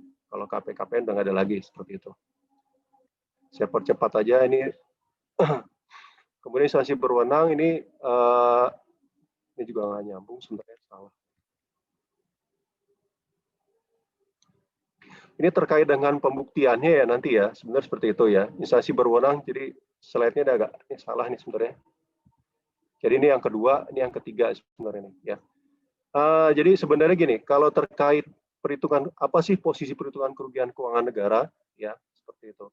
Jadi perhitungan kerugian keuangan negara tadi dilakukan oleh BPK, BPKP sama Itjen ya kan, atau akuntan publik ya. Mereka posisi seperti apa? Maka di posisi sebagai ahli ya. Di sini ada di pasal 118 sebagai keterangan ahli ya. Jadi ahli itu memberi keterangan tentang besarnya kerugian keuangan negara yang terjadi ya, contoh seperti itu ya. Jadi ini terkait pembuktian di pengadilannya sebenarnya, ya instansi berwenang ataupun akuntan publik nanti sebagai ahli. Seperti itu. Ini bentuk kerugian keuangan negara, ya bentuknya saya kira udah jelas ya. Di sini ada terkait pengeluaran sama penerimaan, inti aja. Ya, pengeluaran itu yang seharusnya tidak dikeluarkan, ya, atau lebih besar, ya, lebih besar dari yang seharusnya, ya. Kemudian juga terkait sumber kekayaan, ya, yang harus diterima, ya. Kemudian juga penerimaan yang lebih rendah dari seharusnya, ya, seperti itu. Terus yang berikutnya adalah terkait kewajiban, ya, kewajiban yang tidak ada, yang lebih besar dari seharusnya, atau hilangnya suatu hak, ya, negara, atau lebih kecil daripada yang seharusnya diterima, ya. Kalau saya bertanya sekarang, kalau penerimaan pajak itu, ya tadi kan ini ada penerimaan ya, lebih rendah dari yang seharusnya diterima. Ya, misalnya ada pemeriksa pajak menetapkan pajak lebih rendah dari yang seharusnya, masuk kerugian keuangan negara nggak? Ada yang pendapat sini? Silakan. Yang dari pajak.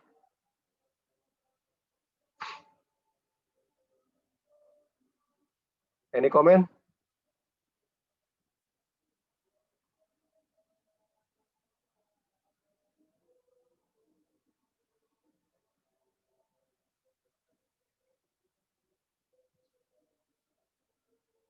Halo, halo, nggak ada komentar?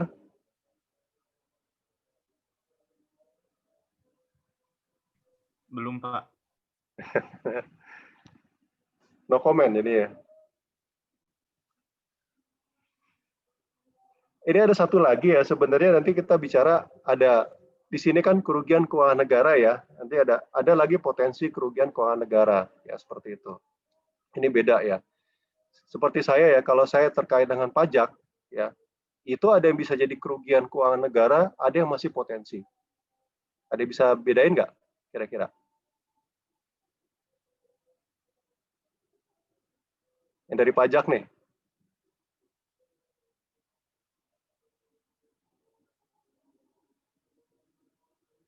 Dia fix menjadi kerugian keuangan negara ketika apa?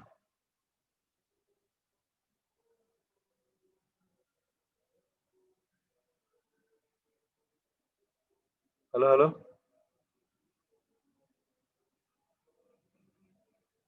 Ada yang komentar? Atau saya kasih yang kebalikannya deh. Dia masih dikatakan potensi kerugian, ya. Saya ambil contoh tadi ya, penerimaan pajak, ya, ditetapkan oleh pemeriksa. Masih kurang. Masih bisa ditagih kembali nggak? Masih mungkin. Masih, Yang Pak. pajak nih. Masih, Pak. Masih, Pak. Masih ya. Jadi kalau dari definisi itu, kalau kerugian di pajak itu kerugian keuangan negara yang sudah fix itu jadi gimana? Mungkin utang pajaknya jatuh tempo, Pak. Ya udah nggak bisa ditagih Nah, lagi. itu contohnya bagus Daluarsa. ya. Sudah daluarsa ya. Misalnya ini yang sering jadi ini jadi permasalahan yang sensitif ya. BPK itu menganggap kerugian keuangan. Contohnya misalnya penagihan. Penagihan itu ada daluarsa penagihan ya, daluarsa ketetapan, daluarsa penagihan ya. Kalau sudah daluarsa itu tidak bisa diapa-apain lagi tuh. Contoh ketetapan ya. Kalau sepanjang sih misalnya mungkin ada di penagihan di sini ya. Kalau tidak ada tindakan apapun dari DJP ya, misalnya terkait satu ketetapan, ya itu bisa dianggap sebagai kerugian keuangan negara tuh. Ya. Tapi kalau penagihan sudah berjalan optimal, maksimal, ya nggak ada kerugian di situ ya. Atau misalnya proses kerugian keuangan negara karena proses pemeriksaan, tapi kemudian sudah proses keberatan ya, keberatannya diterima, kemudian tidak ada proses selanjutnya, maka itu jadi final ya, itu juga kerugian keuangan negara. Jadi intinya kalau di pajak atau di terkait penerimaan negara itu prosesnya harus sudah final dulu, seperti ada konteks daluarsa atau sudah tidak dapat tindakan lain yang bisa dilakukan, seperti itu. Oke, itu jelas ya. Tadi ada ini pengeluaran, penerimaan, kewajiban, sama hak. 4 itu aja tuh ya. Kalau kewajiban jelas ya, timbulnya suatu kewajiban bagi negara, padahal yang seharusnya tidak ada. Kira-kira apa tuh? Ada yang ngasih contoh nggak? Kalau pengeluaran penerimaan kan gampang ya. Pengeluaran tuh misalnya di pengadaan. Tadi itu kan kalau kita bicara hambalang tuh pengeluaran sebenarnya. Ya. Penerimaan oke lah. Kalau kewajiban?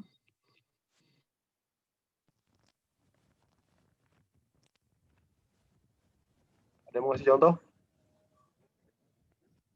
Halo. Imbalan bunga mungkin, Pak. Imbalan bunga tapi diperbolehkan kan di undang-undang. Iya sih, Pak.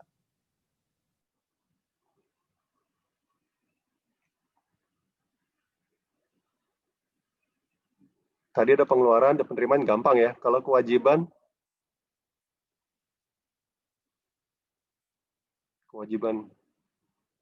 Ganti rugi belum, Pak?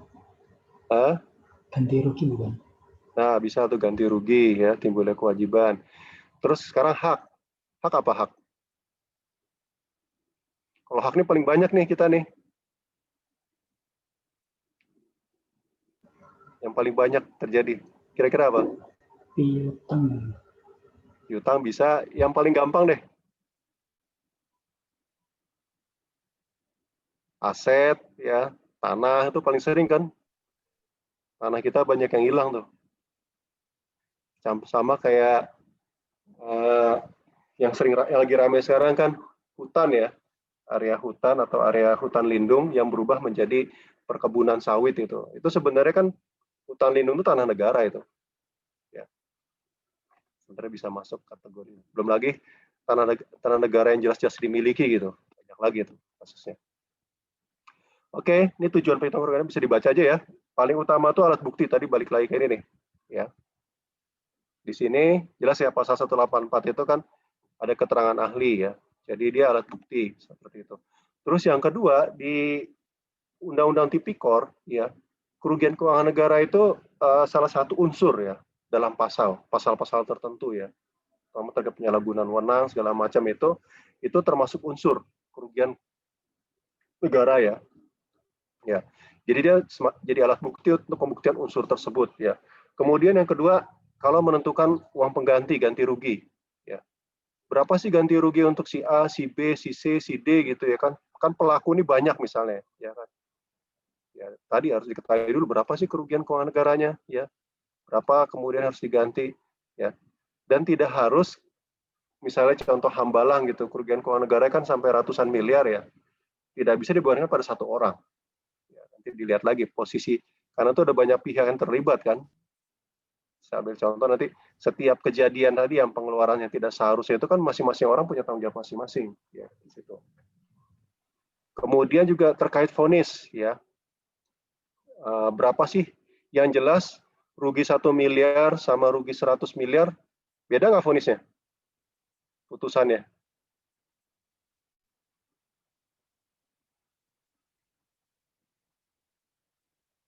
Yang jelas kan kalau makin besar kerugian keuangan negaranya semakin berat hukuman yang dijatuhkan ya, seperti itu.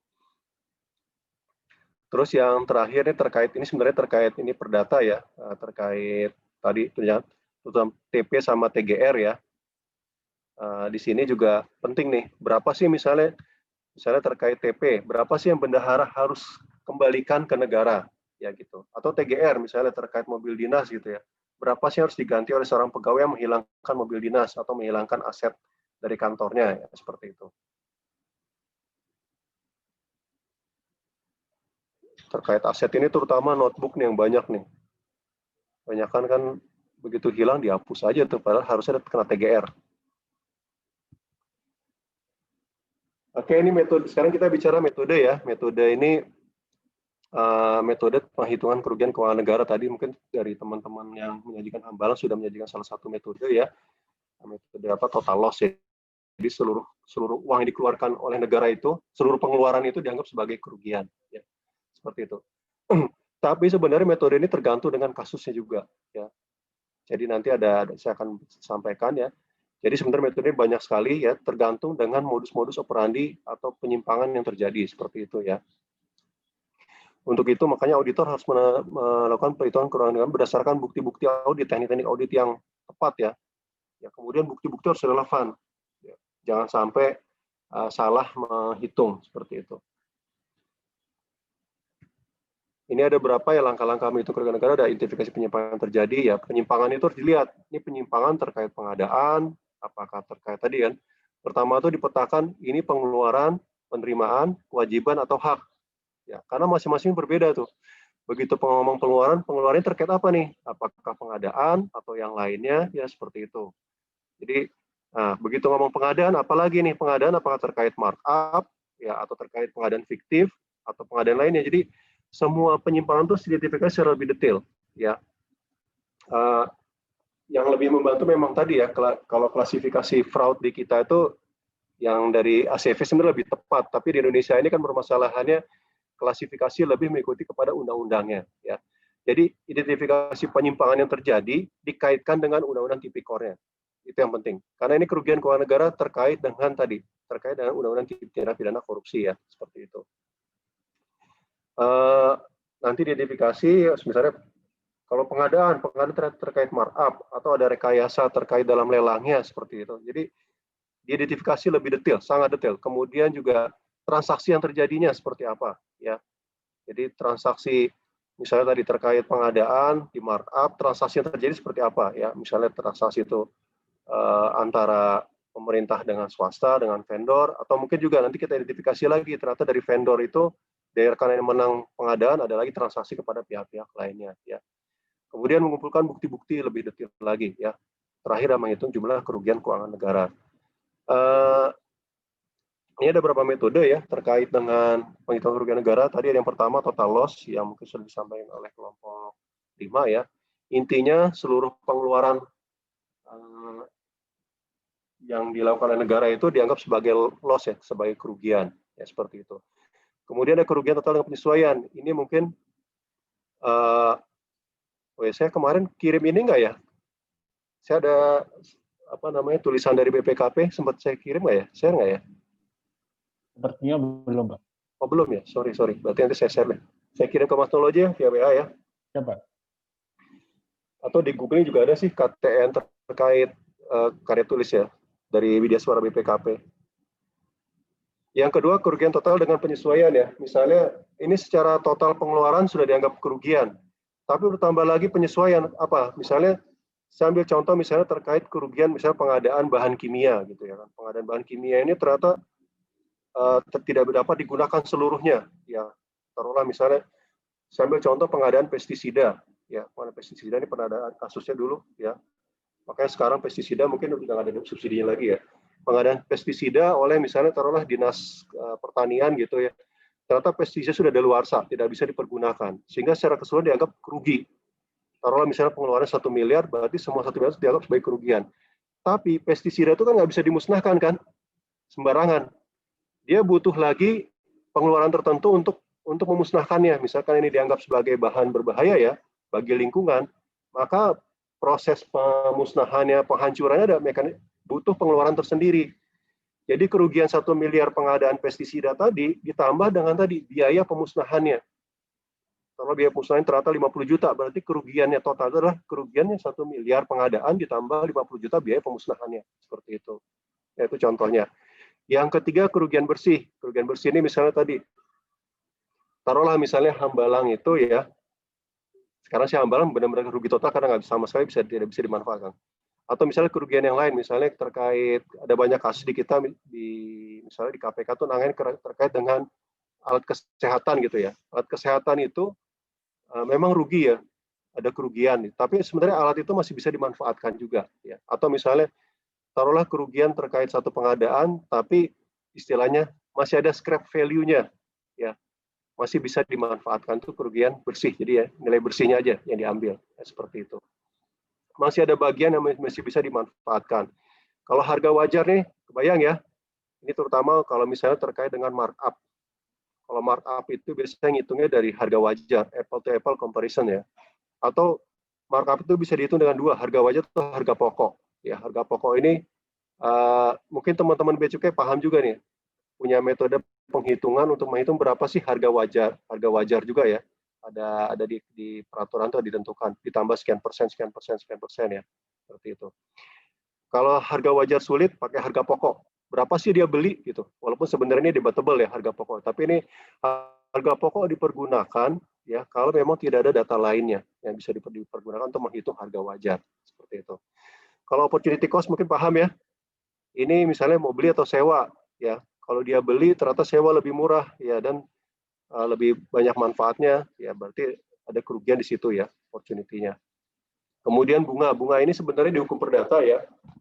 Di hukum perdata itu kalau misalnya terkait kerugian menimbulkan bunga ya, maka bisa ditagih bunganya seperti itu. Tapi di Tipikor tidak ada. Tipikor hanya mengenal berapa sih pengeluaran yang dikeluarkan tidak seharusnya tadi, atau terlalu besar segala macam, atau penerimaan yang tidak dapat diterima, atau kewajiban yang hilang, hak atau yang hilang, atau kewajiban yang tidak seharusnya. Hanya melihat di situ, ya tidak melihat terkait dengan bunganya. Ini terkait kerugian keuangan negara. Ada pertanyaan?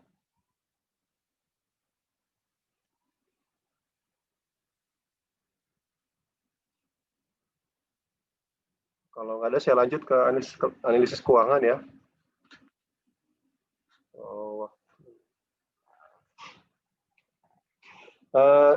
Berikutnya terkait dengan, kita bicara sekarang teknik ya sebenarnya ya. Kalau tadi perhitungan kerugian keuangan negara ini lebih banyak di Indonesia sebenarnya ya.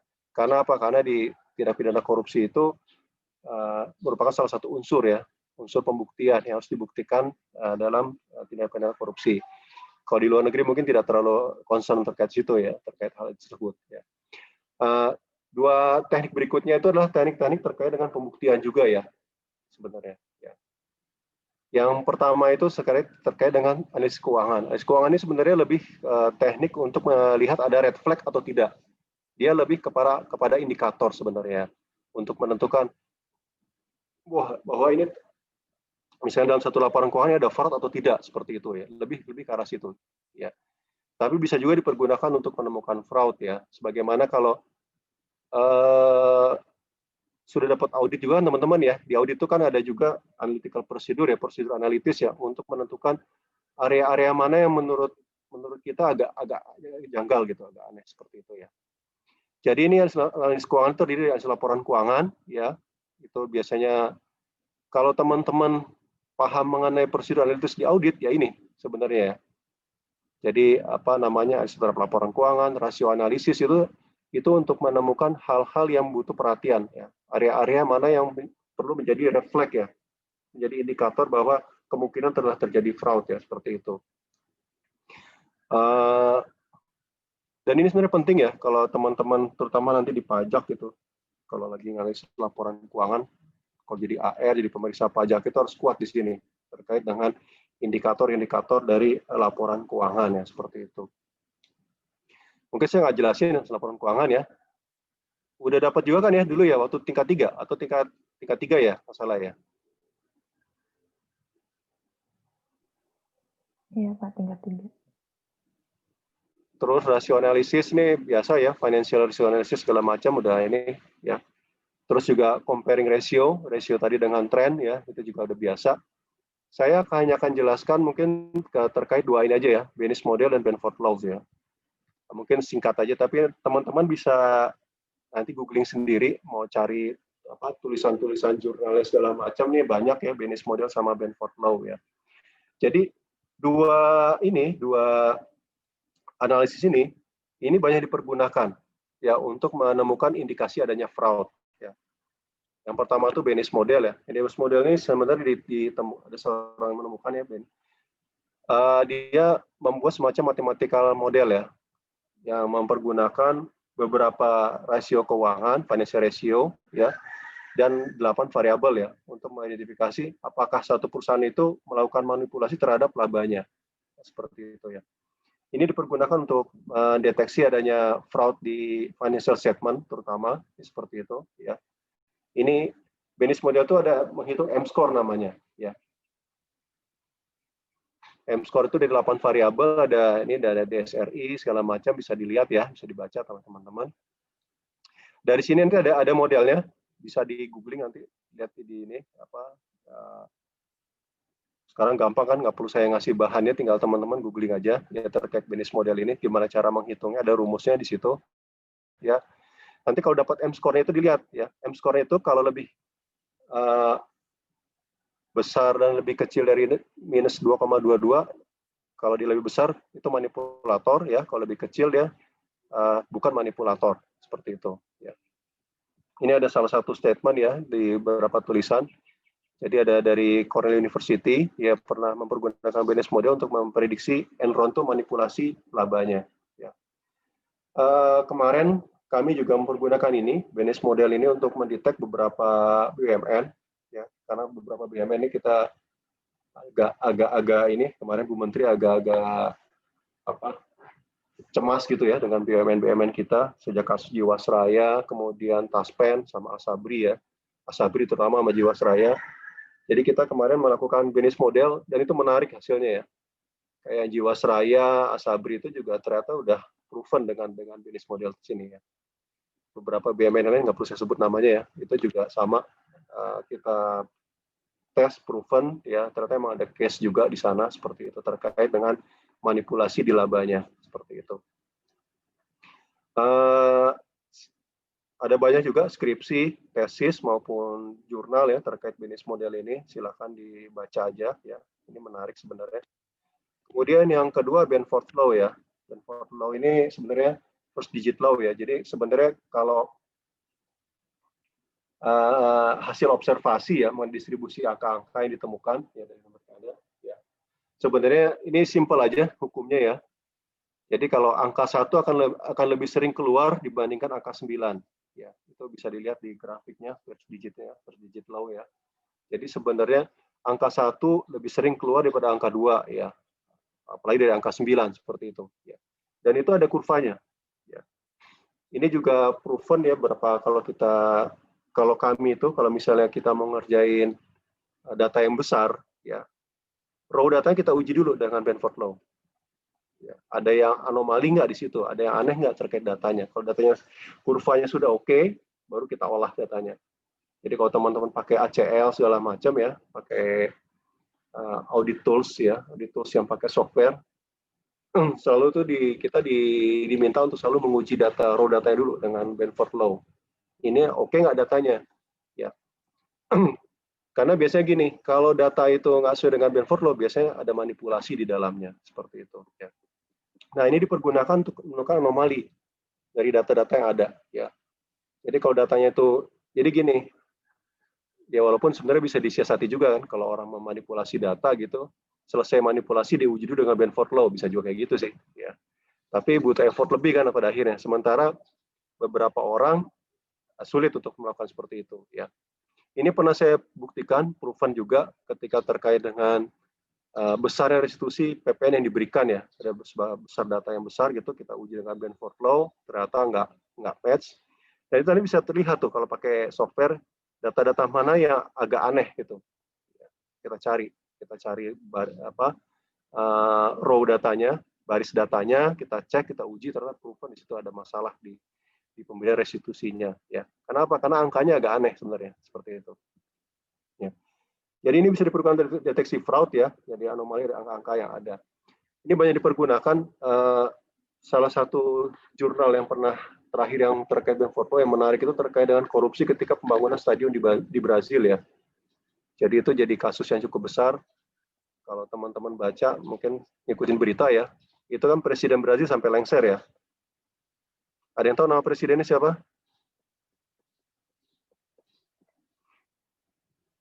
Kasus pembangunan stadion untuk Piala Dunia sama Olimpiade yang salah ya waktu itu ya.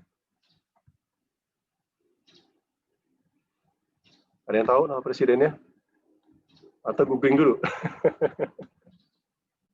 Kalau sekarang kan tinggal googling ya. Makanya kalau dulu di SD, SMP, SMA itu kan dari membaca, sekarang dari googling semua. Yang pinter mbah Google-nya. Oke, jadi silakan di-googling sendiri deh. Salah satu temuan terkait dengan fraud dalam pembangunan stadion itu ditemukan dari sini, dari pakai Benford Law. Ya, jadi dari nomor invoice, sebenarnya bukan nomor invoice ya, dari besaran tagihan, kan ada tagihan tuh, tagihan dari vendor kepada pemerintah terutama ya.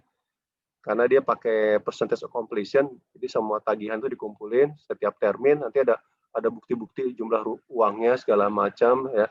Itu diuji dengan Benford Law dan itu menarik ya. Dari situ ternyata nggak sesuai dengan hukum Benford tuh angka-angkanya ya.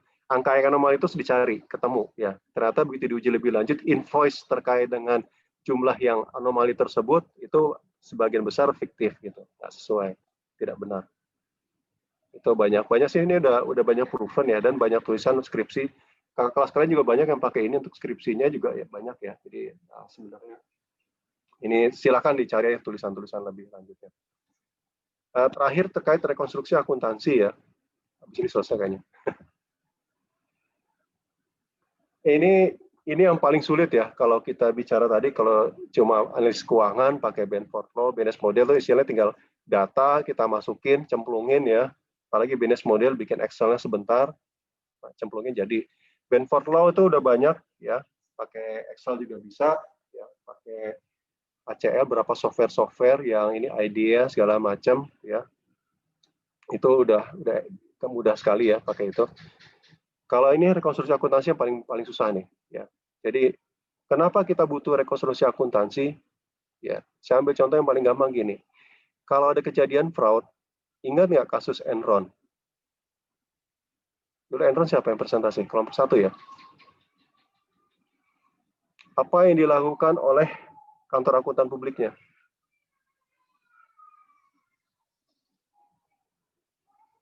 Yang dulu presentasi Enron siapa?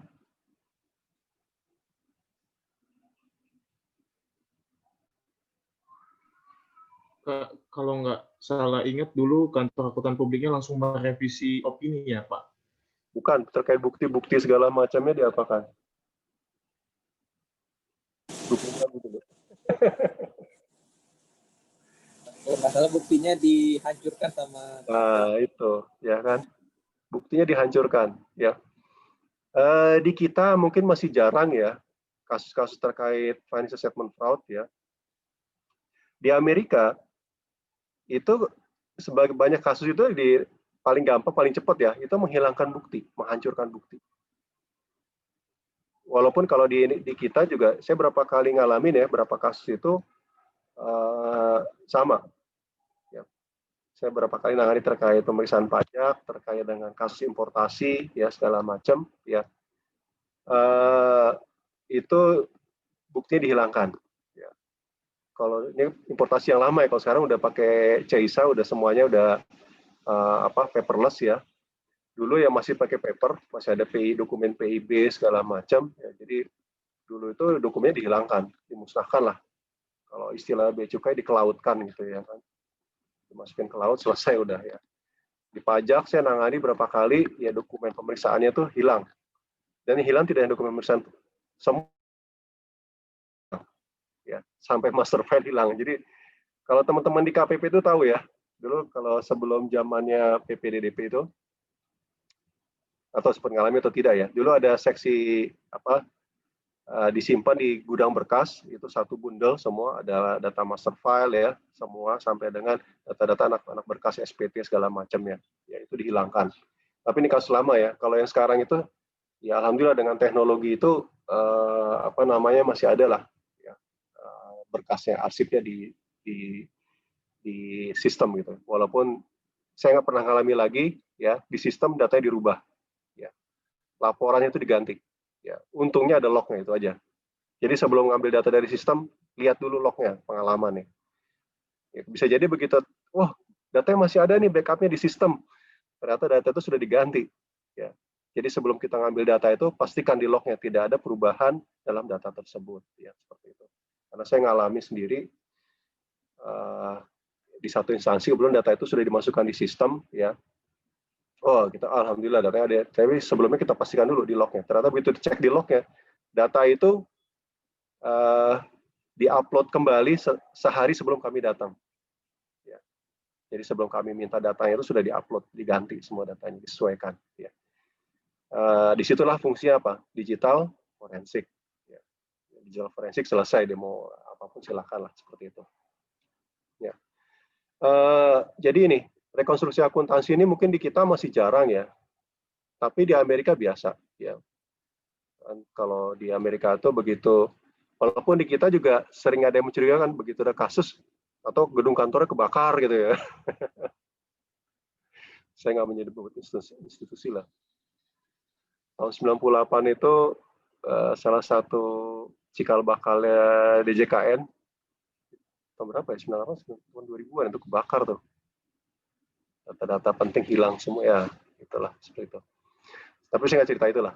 Cerita kita bicara terkait dengan financial statement di sini ya, terkait dengan laporan keuangan. Jadi di Amerika itu biasa, begitu ada kasus yang dilakukan pertama kali adalah memusnahkan. Mungkin di film-film juga banyak ya, dihancurkan segala macam. Kalau perlu database semua server dihancurkan semua. Jadi tidak hanya bukti-bukti fisik, semua dihancurkan semua. Ya. Artinya apa? Semakin sedikit bukti yang bisa diperoleh oleh si investigator atau forensik auditor, semakin sulit kan pembuktiannya. Ya. Pertama apa? Berapa sih besarnya fraudnya? Sulit diidentifikasi kalau kita nggak punya bukti sama sekali. Ya seperti itu. Kemudian siapa pelakunya? Lebih sulit lagi. Ya, yang terlibat siapa saja semakin sulit seperti itu. Ini yang memang kejadian tidak di perusahaan-perusahaan besar ya, kalau teman-teman bisa nyari berapa artikel gitu ya, itu hanya di perusahaan-perusahaan yang tidak terlalu nasional ya, bukan kasusnya nasional, tapi berapa terjadi seperti itu. Nah, kalau menemui kondisi seperti itu ya, kita punya laporan keuangan nih. Kalau laporan keuangan biasanya ada kan, karena laporan keuangan itu harus dilaporkan pada instansi tertentu, kayak di Amerika itu laporan keuangan disampaikan ke beberapa pihak ya, entah baik ke pajaknya atau ke beberapa institusi yang mengawasi industri tersebut seperti itu ya. Atau kalau go public lebih mudah lagi. Kalau go public kan pasti dia terekspos lah, dipublish ya seperti itu. Nah ini, tapi sementara untuk memastikan fraudnya kita harus lihat bukti-bukti ya, bukti-bukti pengeluarannya, bukti pendapatan segala macam ya, itu yang lebih sulit. Nah di sini buktinya pentingnya rekonstruksi akuntansi ya. Rekonstruksi akuntansi sebenarnya bagaimana kita mengumpulkan keping demi keping puzzle ya. Jadi menyusun kembali laporan keuangan atau akun tertentu berdasarkan dokumen sumbernya ya. Saya mau nanya nih, kira-kira kalau kayak gini dokumen sumber yang apa yang paling valid? Ada yang komen nggak?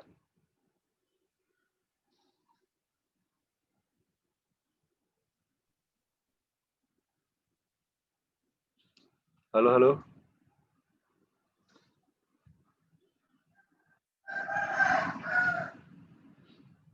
Any comment?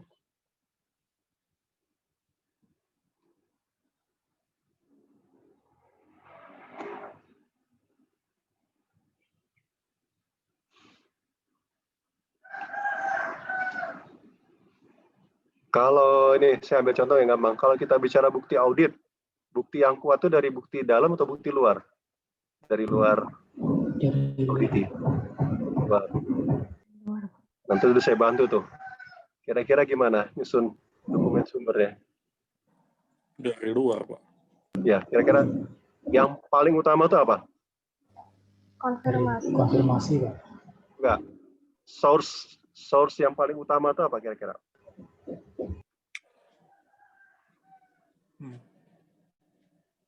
Yang sebagian besar transaksi pasti lewat situ. PPATK, Pak. Jangan terlalu jauh. Kira-kira kalau perusahaan itu melakukan transaksi dia pasti lewat apa? Bank. Ya. Jadi kalau kita, tapi ini di Amerika ya. Ini kalau baca artikelnya di Amerika, mereka kan pasti semua pengeluaran tuh lewat perbankan. Kecuali yang petty cash ya. Petty cash itu kan kecil-kecil. Ya. Cuma kalau di Indonesia nggak ada petty cash. Ya kan, kemarin kan udah saya tampilkan kan data PPATK kan. Kita masih banyak laporan keuangan transaksi tunai itu bisa jadi sampai 500 juta tuh ngambil tunai, di atas 500 juta diambil ya. Jadi kalau di Indonesia tuh agak sulit memang rekonstruksi akuntansi, tapi bisa dimulai juga ya, karena hampir sebagian besar pusat transaksi itu kan lewat perbankan. Jadi ketika kita menyusun kembali laporan keuangan akun tertentu, berangkatnya selalu dari rekening bank, rekening koran. Dan rekening koran itu pasti bisa kita dapatkan. Ya. Ini yang utama.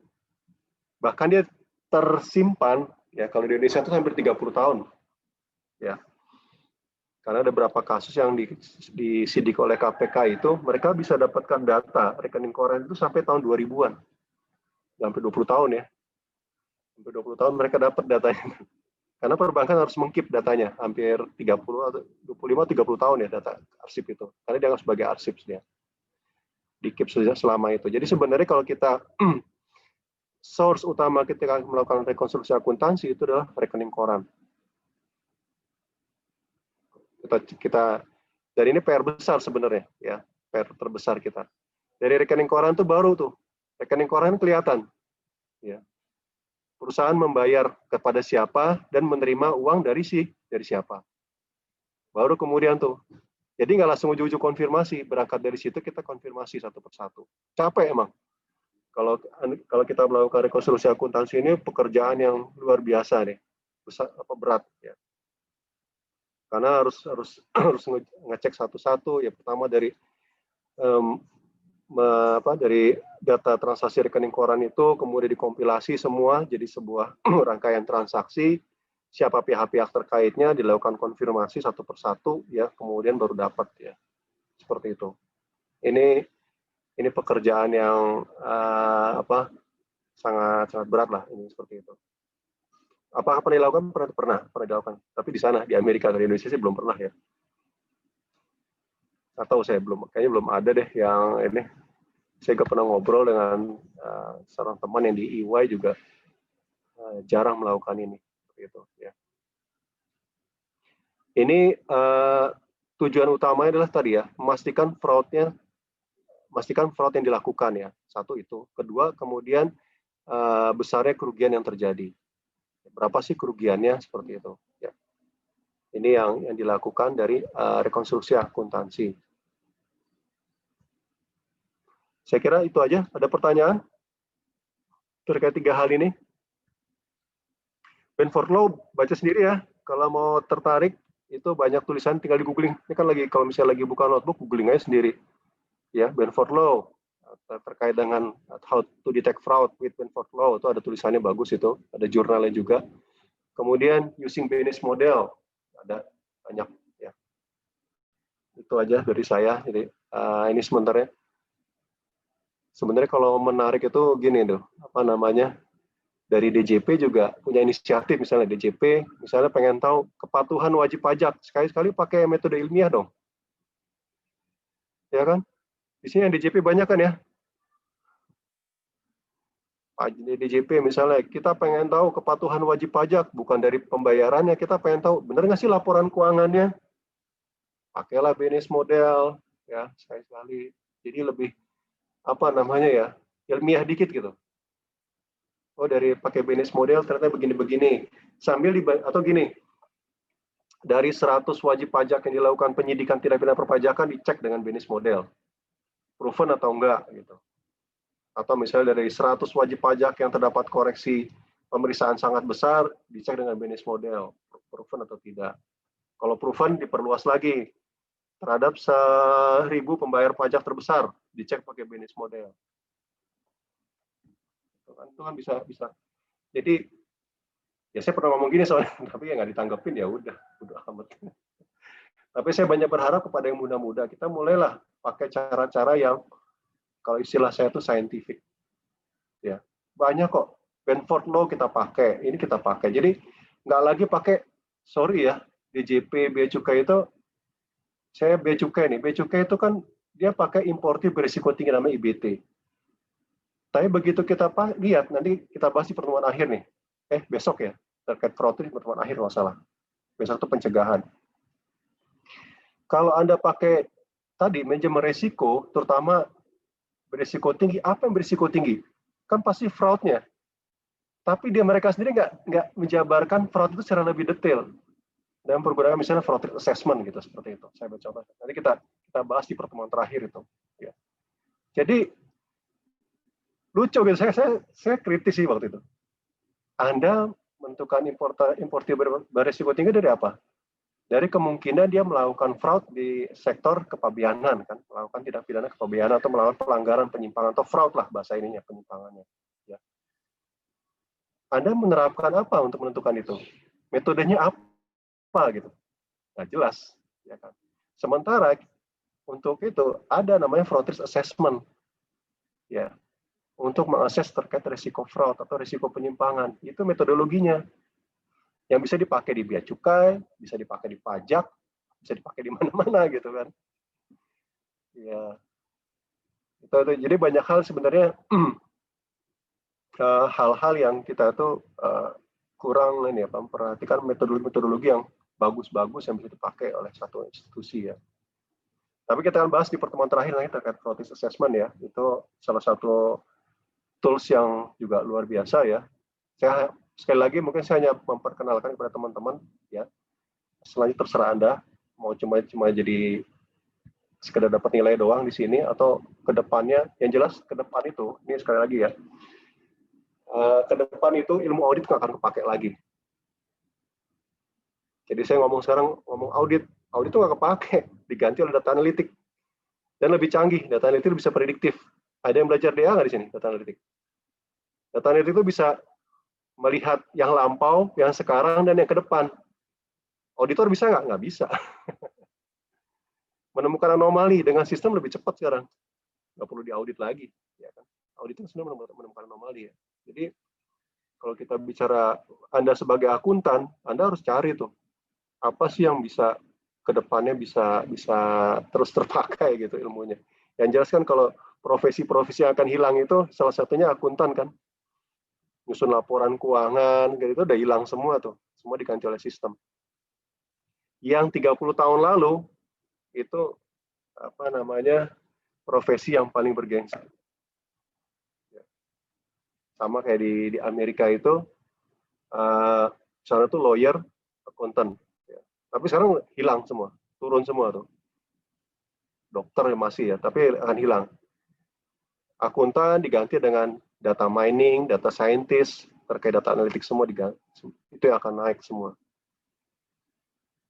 Jadi ya, teman-teman harus mulai shifting ke sana tuh. Terus yang kedua terkait resiko, ya konsep-konsep terkait resiko itu sekarang mainnya di resiko. Jadi saya ingin gambarkan gini, kemarin Mas Mercy ngasih nggak? Yang ngajar interaudit siapa? Beda-beda, Pak. Beda-beda, Pak. Oh, beda-beda. Ayo, Pak. Kelas saya Pak Mercy. Pak Mercy. Pak Mercy Robert. cerita nggak bahwa ke depannya konsep pengendalian itu akan shifting ke konsep resiko. Ada yang cerita gitu nggak? Dosen audit internal ya? Ada, Pak. Hah? Ada, Pak. Ada ya. Jadi yang ke depan itu kita main di risiko aja. Ini risiko tinggi, risiko rendah, sedang, risiko tinggi, mitigasi kayak gimana, udah gitu aja. Kita ngomong lagi pengendalian kontrol activity, kontrol environment, segala macam udah. Kenapa? Karena disrupsi. Kalau Anda pakai kontrol yang terlalu banyak, ya orang lain udah berubah, Anda belum berubah, itu aja. Makanya konsep three line of defense itu udah hilang, defense-nya hilang, cuma three line doang. Kan kalau di audit kan ngomong three line of defense udah hilang, udah ganti konsepnya. Itu konsep yang udah jadul tuh sekarang.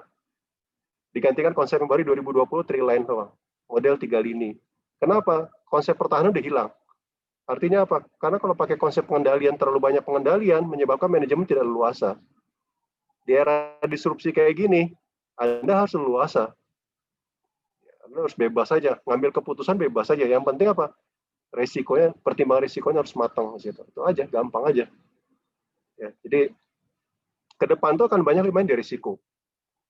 Jadi kalau kita ngomong GRC itu, Governance, Risk and Control, kontrol itu akan hilang. Digantikan dengan risk. Walaupun sebenarnya mitigasi risikonya pengendalian, tapi dia akan lebih mikro. Nggak lagi pengendalian itu harus ada ini, kontrol activity harus pemisahan. Mungkin ke depan nggak ada pemisahan lagi, orang semua ada sistem semua yang ngerjain. Ya itu sedikit gambaran untuk ke depannya ya. Jadi kita mau di mana itu aja. Saya sih selalu men-challenge kepada yang muda-muda di kantor saya juga kayak gitu. Kamu mau di mana nih? Itu mau cuma yang ikutin aja, tidak ikuti perkembangan atau ini ya hilang aja gitu. Oke, saya juga banyak ngomong kemana-mana nih. Silakan ada pertanyaan nggak terkait ini?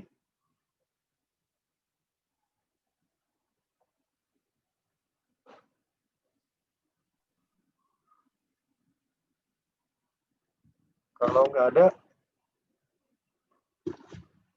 oke, kita jarang ada yang nanya kayak di sini ya. Jangan pada tidur di balik ini videonya. Oke, saya stop share ya.